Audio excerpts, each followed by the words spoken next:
we shouldn't misunderstand him. That hell is not down there. That's a misunderstanding. That's a simple way of seeing it. So it feels natural. It does not feel like some separate idea, separate way of looking at the world.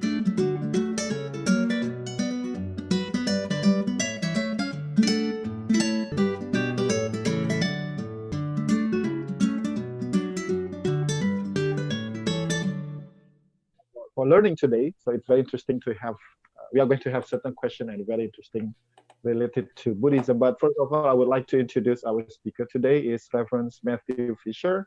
So it's interesting you have a master degree in design. Wow, awesome. There are more people who are highly educated and interested in learning Buddhism. It's very good. And a BA degree in comparative religion with concentration in Buddhist studies from Bowdoin College in 1984.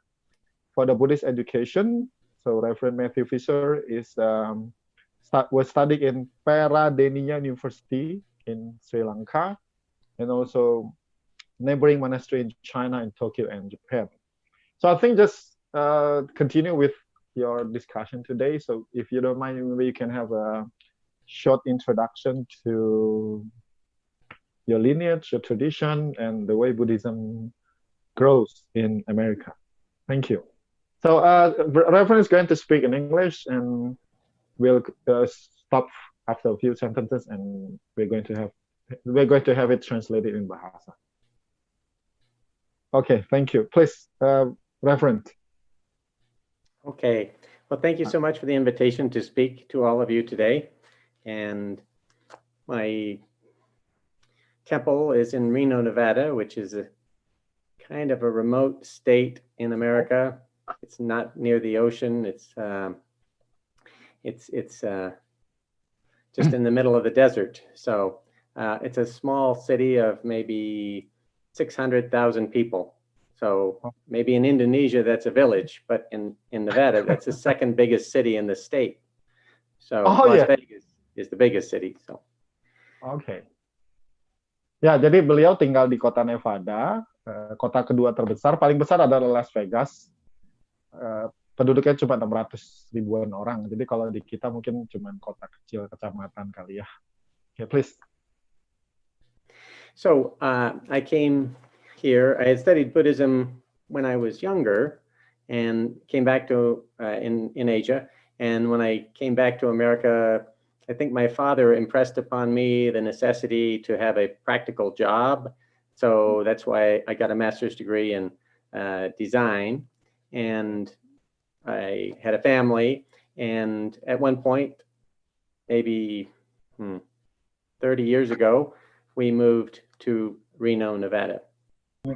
Waktu belajar Buddhis di Asia, terus pindah ke orang tuanya meminta beliau bisa punya pekerjaannya. Jadi beliau mengambil kuliah master di desain, juga pernah punya keluarga, jadi kemudian pindah ke Nevada. 30 tahun yang lalu beliau pindah ke Nevada. So if you moved 30 years ago, so you must be very, very senior compared to us, yeah. I must be very, very old. That's true. I would like to call it senior rather than old. Right, but age is a relative thing, and the openness and the happiness of a heart is really what determines if you're old or not. So, okay, yeah. Jadi usia itu teman-teman cuma sekedar konsep realita. Kalau misalnya kamu itu bahagia, kamu senang, maka ya umur bukan satu masalah ya. Okay. So let's continue with it seems like you have different, maybe some of our friends would like to have a short, brief introduction to the robe that you are wearing, is because maybe they never see it. You can tell us. So this in Japanese, so our tradition is a Shin Buddhist temple, and so in Japanese this is called a kesa, and it's a remnant of the whole monk's robe. Kesa means scrap of cloth in Japanese. So we wear this kesa as a simplified, symbolic robe. the actual robe I'm wearing, I don't know if you can see it with the zoom background, is a traditional Japanese priest robe. Okay. The traditions use the same robe, so Okay. it is a kesa. Jadi itu yang selendang kali kita kalau biasa itu disebut kesa tadi, dan itu dari sisa-sisa jubah ya. Jadi kalau tadi udah ditampilin jubah panjangnya itu seperti tradisi Jepang pada umumnya. When I came to this temple, I thought of myself as a Theravada Buddhist, because having studied in Sri Lanka and taking the refuges and the precepts in a temple in Sri Lanka, that's what I thought of myself. And that was my practice. I went to ask the temple master, is it okay if I come to your temple? And he laughed and said, of course it's okay. All Buddhists are welcome here. Jadi beliau kan sekolahnya atau dulu belajarnya di Sri Lanka, sehingga dasar agama Buddhanya juga Theravada. Ketika beliau datang ke wihara tersebut dan bertanya kepada master atau guru di sana, boleh nggak saya datang? Ya tentu saja boleh, karena ini kan semua juga pada dasarnya agama Buddha. And in one book that my temple master wrote, he says that the difference between different kinds of Buddhism is like the difference between different colors of horses. Jadi gurunya menulis satu bukunya bahwa perbedaan di antara tradisi-tradisi Buddhis itu mirip atau sama seperti perbedaan warna-warna kulit kuda. So I think what he meant by that was those are small differences, just little things that at first they seem different. One's a brown horse, one's a black horse, one has spots, but really they're horses. They're vehicles that help us get from an ignorant state to a not ignorant state. Jadi sama seperti kuda, ya perbedaan itu cuma lapisan luarnya saja, kulitnya saja. Warnanya apapun itu nggak jadi masalah. Karena pada dasarnya ajaran Buddha itu sama seperti sebuah kendaraan yang mengantarkan kita dari kondisi ketidaktahuan ke kondisi yang arif ya. Jadi ketidaktahuan menjadi yang penuh dengan pengetahuan, artinya arif kalau disimpulkan. In Nevada, we have many horses, and some are just wild, and they walk across the desert in groups. We call them Mustangs or wild horses. So we can use lots of horse analogies to teach the Dharma here. Are there horses in Indonesia? Yeah, we do, but we don't see it on the street every day. Some people maybe, I think the very rich, they have horses. So jadi karena di Nevada itu banyak kuda, bahkan ada kuda-kuda liar yang bisa dilihat di jalan, maka menggunakan perumpamaan kuda atau menggunakan kuda untuk menjelaskan Dharma itu sesuatu cara yang digunakan. So when I met my teacher, Daigon Matsunaga, he laughed and said I was welcome if I thought I was a different kind of Buddhist. It did not matter to him. He just wanted to welcome everyone who had any interest in Buddhism to this temple. And so that is the tradition that we keep at the Reno Buddhist Center. Oh, that's very good, very good. Jadi gurunya menyambut siapa saja untuk bisa datang belajar Dharma, dan itu sebuah tradisi yang mereka jaga sampai sekarang di wihara tersebut. Reverend, I'm very sorry if I kind of difficult to pronounce your teacher's name. This first is very Japanese. Daigon Matsunaga. So his middle name that he used was Lee. Lee. Yeah, okay. Dr. Lee. So if someone had some trouble pronouncing his name, he would say, just call me Dr. Lee. Dr. Lee. Just we call him Dr. Lee. Yeah, that's easier. That's easy. Okay, so we come back to this. Do you have any idea when Buddhism start to arrive in United States? Maybe you learn some history about it. Oh, sure. So it's interesting because we think everything important happened in the 20th century, but actually in about 1850, the first temples were built in San Francisco area, and people came from China, and then for work, and then they've also brought priests and built a temple in San Francisco. Reno So many people worked on building a railroad from San Francisco to St. Louis. And through the mountains, both in the Sierra Mountains and the Rocky Mountains, a lot of laborers from China did that very hard work. Oke. Jadi agama Buddha itu, jadi pertama kali wihara dibangun itu tahun 1850 di San Francisco, berhubungan dengan tentu saja kedatangan para pekerja dari Cina ya. Jadi mereka juga membawa priestnya atau pendeta atau para biksu, sehingga agama Buddha berkembang dan mereka membangun jalan kereta api dari San Francisco sampai ke St. Louis. Okay, brought by the Chinese immigrant, I think, right? Right.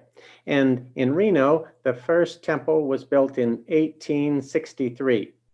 Wow. Jadi wihara pertama itu 1863. Okay.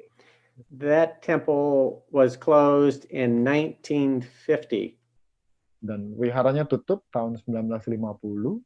And that's because mostly that the early temples in America were centered around a community of people from some Asian country. So in this case, it was a Chinese temple. But after generations, the children in those families became part of the community and maybe intermarried with everyone else. And they did not feel isolated as only Chinese, they felt American. Jadi alasannya karena kan gini, wihara itu berdasarkan komunitas, misalnya kelompok orang Cina, dan ketika keluarganya berkembang dan mereka kawin dengan orang lokal, jadi terjadi perkawinan antar suku, sehingga orang-orang Chinese tersebut tidak lagi merasa sebagai bagian dari komunitas yang kecil, tapi sudah menjadi bagian dari komunitas yang lebih besar. So those immigrant communities fostered Buddhism in America, but there's a point where when the people assimilate or connect to American culture, then they no longer need that insulated refuge of the temple. Okay. Dr. Matsunaga started our temple, Dr. Lee started our temple in 1987. Okay. So jadi Dr. Lee itu wiharanya yang beliau sekarang tinggal tuh di tahun 87, dan kenapa wihara-wihara itu yang lama-lama itu udah nggak ada karena orang-orang kan sudah berasimilasi, jadi tidak butuh lagi semacam dari komunitasnya. Yes. Everything in his temple was in English, and everyone was welcome. And what we've find there was no one group was represented, no ethnic group, no race, no. It was just a cross section of people from Reno. That's very inclusive then. It includes everyone with different background and culture, and they use English as the medium to connect everyone, ya. Right.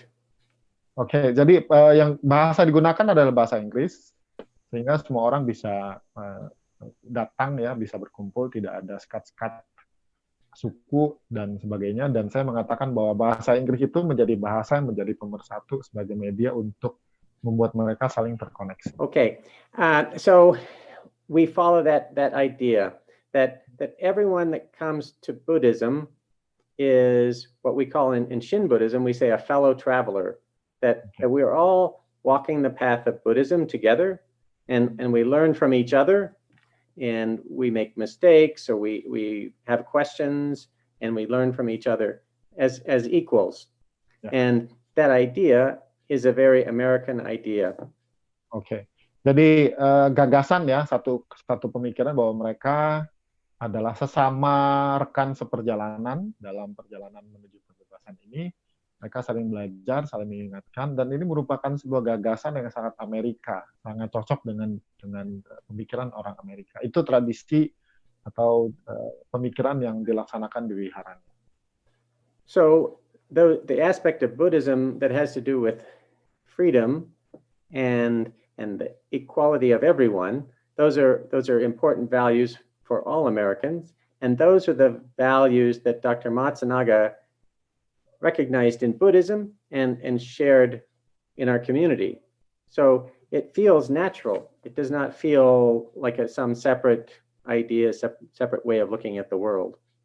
Ya, gagasan bahwa semua orang sama, setara merupakan sebuah gagasan yang dikembangkan oleh Dr. Lee, dan itu cocok dengan tradisi kebudayaan orang Amerika, dan menyatakan bahwa kita sebenarnya tidak terpisah dari dunia.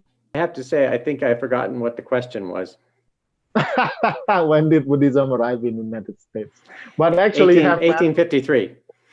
And I think the second question is, why is Buddhism popular in America? I think one of the way is basically, if I'm looking from the way Dr. Lee spread the Dharma, is based on the value of what do you call that, equality and freedom. So it connects with the value of the American, right? So that's why it's quite easy for the Americans to accept the Buddha's teaching in a way. Yeah, right. In that way. Also, many people would have grown up in Christian tradition. That's the largest proportion of our country, a religion, and yet they feel some uneasiness, or maybe something doesn't really make sense. Why? I don't mean to be critical of some other traditions, but people ask these questions, and they become uncomfortable. If in some traditions, if you make a terrible mistake, then for all eternity, you're told that you will be in hell. Now, the nice thing in Buddhism, you can make a mistake and end up in hell, but it isn't forever. And you have another life, another choice. Oke, dan juga salah satunya karena di agama Buddha ini kan tidak mengenal konsep neraka yang abadi. Kalau berbeda dengan tradisi Kristen yang tadi beliau sebutkan, yang sebagai mayoritas terbesar ya. Kalau di agama Buddha itu tidak ada satu konsep di mana kamu melakukan satu kesalahan dan kamu akan dihukum di neraka selama-lamanya. So it's that's kind of teaching is very comfortable for people, because you are not going to be in hell forever, for eternity of your life. And yeah, I do agree that it doesn't exist in the Dharma that you might get a chance to be free from hell once you leave the karma, right? Right. So now it may take some time for the causes and conditions of your birth in hell to resolve, but ultimately those will resolve. In one sutra, the Buddha says that we shouldn't misunderstand him. That hell is not down there. That's a misunderstanding. That's a simple way of seeing it. That really hell is your experience of life when you're tormented, Yes. when you're selfish, when you're violent. That is a hellish existence. And so we've all experienced times in our life that we're hellish. Yes. Jadi ada juga penjelasan di dalam sutra yang menggambarkan bahwa sesungguhnya ketika kita bersikap egois, bersikap buruk ya, kita tuh berada dalam kondisi yang tersiksa, dan itulah keadaan neraka. Jadi di satu titik dalam kehidupan kita itu kita pasti pernah mengalami hellish condition, artinya kita berada dalam kondisi seperti di neraka. Now there's time, so people, if they had that feeling that where the tradition they grew up in was telling them you made a mistake, you'll go to hell forever, and that didn't seem right. When they come to Buddhism and they learn what I just described, they start to think, well, now that makes sense. That makes more sense. And the rational logic of Buddhism is actually the greatest strength of why Buddhism is popular in America. Jadi kalau ditanya kenapa agama Buddha populer di Amerika, salah satunya adalah karena agama kita ini rasional, logik. Sehingga orang-orang yang bertemu dengan agama Buddha yang mengajarkan bahwa tidak ada hukuman abadi di neraka, mereka cocok gitu. Karena bagi mereka kalau melakukan sebuah kesalahan dan dihukum selama-lamanya di neraka itu sepertinya tidak masuk akal. Sedangkan di agama Buddha diajarkannya tidak begitu. Sehingga ketika mereka ketemu ajaran Buddha, mereka bilang ini lebih logis, ini lebih cocok. Yes. I couldn't agree more. So many times, I talk to members, they've been members for 5 years or some period of time. Maybe they're new, maybe they've been in part of our temple for 1 year. And you hear that same phrase, this makes sense. I can understand this. The experience of my life matches with what you're describing. And that's what the Buddha wanted us to do, is to look at our experience of life. We have everything we need. We can see, it's like a textbook. We don't have to find it in a library. It's in our life. If we just look at it, we can see causality, we can see karma, we can see changefulness, we can see non-self, anatta, we can see all those things. Jadi gini, ajaran Buddha itu semuanya ada dalam kehidupan kita. Dari pengalaman beliau, kalau ketemu dengan anggota yang ya masa berlakunya beda-beda ya, setahun 5 tahun, dan ketika diajarkan Dharma, anggotanya bilang, oh ini masuk akal nih, saya ngalamin ini ada di kehidupan saya. Nah dari sini kita dapat katakan atau kita simpulkan bahwa ajaran Buddha itu sesungguhnya itu bukan cuma ada di teks-teks, tapi ada dalam kehidupan kita. Semua ajaran yang tadi disebutkan tentang tanpa diri, sebab dan akibat, itu semuanya dapat kita rasakan ya. Jadi nyata. Chanting, if we make a mistake and you think I made a mistake, then you can see that that's just your ego trying to bubble into things.